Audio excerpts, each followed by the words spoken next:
Pambansang kamao Manny Pacquiao, pinasilip nga po ang katawan matapos mag-jogging sa bundok.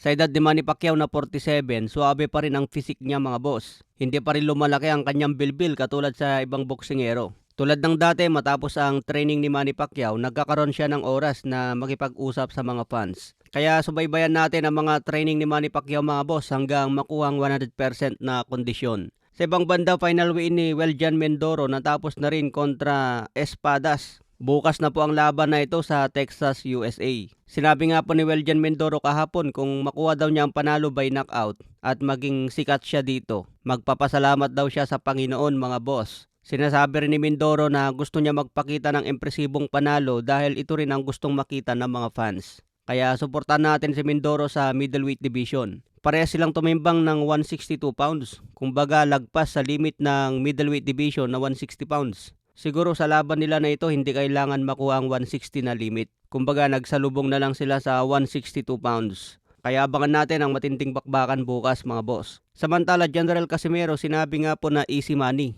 Sinabi ni Jason Casimero na wala na raw problema sa timbang si Cuadro Alas dahil inaantay na lang na sumalang sa timbangan mamaya.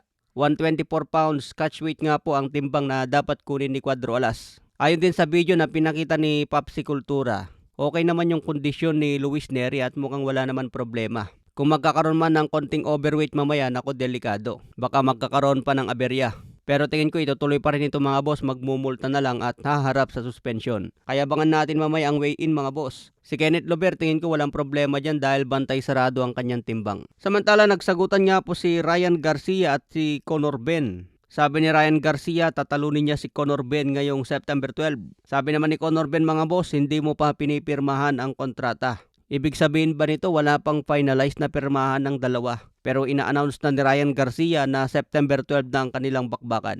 So kung wala pang pinipirmang kontrata si Ryan Garcia, ibig sabihin hindi pa ito official mga boss. Kumbaga target date pa lang ito ni Ryan Garcia, September 12. Kaya abangan natin ang update tungkol dito sa dalawa dahil magandang pukpukan sa welterweight division. Samantala nagbigay nga po ng pahayag si Arthur Beterbiev laban kay David Benavides. Sabi po ni Arthur Beterbiev, si Benavides ay isang klaseng boksingero na mas marami pa ang sinasabi kaysa ginagawa. Pumayag akong labanan siya noon pagkatapos ng laban niya kay Anthony Yarde. Mukhang hindi inaasahan ng kanyang kampo na agad akong sasang-ayon na lumaban sa kanya. Kaya bigla nilang binago ang kanilang isip at pinili na lang si Zurdo Ramirez. Ayan mga boss ang banat ni Arthur Beterbiev kung bakit hindi pa nangyari ang kanilang laban noon. Hindi raw kasi inaasahan ng kampo ni Benavides na papalag agad si Arthur Beterbiev. Pero nung pinalagan agad, nagbago raw ng plano si Benavides. Magandang laban din ito sa light heavyweight kung matuloy kay Beterbiev. Pero sabi nga po ni Benavides, mas target niya si Dimitri Bivol.